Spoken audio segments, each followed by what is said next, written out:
Hi hello രേവ്സ് വേൾഡിൻ്റെ പുതിയൊരു വീഡിയോയിലേക്ക് എല്ലാവർക്കും സ്വാഗതം. ഇപ്പോൾ റീൽസുകളിലൊക്കെ നിറഞ്ഞു നിൽക്കുന്നൊരു ഉള്ളിച്ചമ്മന്തി ഉണ്ടല്ലോ, പൊതി മൂത്തിട്ട് ഞാനും ഒന്ന് ഉണ്ടാക്കി നോക്കി.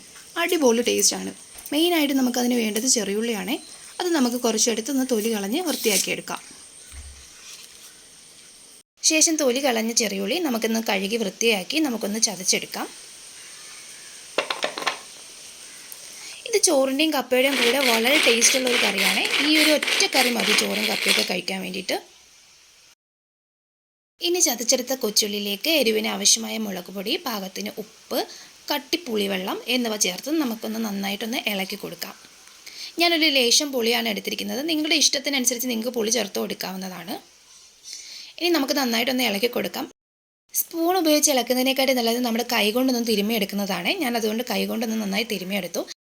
ഇനി ടേസ്റ്റ് കൂടാനായിട്ട് നമ്മൾ മെയിനായിട്ടും ചേർക്കുന്നത് കറിവേപ്പിലയും വെളിച്ചെണ്ണയാണ്. അതിന് നമുക്ക് ഒരു പാനിലേക്ക് അല്പം വെളിച്ചെണ്ണ എടുത്തു. അതിലേക്ക് നുറുക്കിയ കറിവേപ്പിലയോട് ചേർത്ത് നമുക്ക് നന്നായിട്ടൊന്ന് മുപ്പിച്ചതിന് ശേഷം നമ്മൾ തയ്യാറാക്കി വെച്ചിരിക്കുന്ന നമ്മുടെ ചെറിയുള്ളി ചമ്മന്തി നമ്മൾ ചേർത്ത് കൊടുത്തു. ഇനി നന്നായിട്ടൊന്ന് വഴറ്റിയെടുക്കാം. അടിപൊളി ടേസ്റ്റാണ്. വളരെ സിമ്പിളായിട്ട് തയ്യാറാക്കാൻ പറ്റുന്നൊരു റെസിപ്പിയാണ്. നിങ്ങൾ ട്രൈ ചെയ്തിട്ട് നിങ്ങളുടെ ഫീഡ്ബാക്ക് അറിയിക്കാൻ മറക്കരുത്. ഇതുപോലുള്ള ഈസി റെസിപ്പീസിനെ രേവ്സ് വേൾഡ് ഫോളോ ചെയ്യാൻ മറക്കരുത്. അപ്പോൾ ഓക്കെ, ബൈ.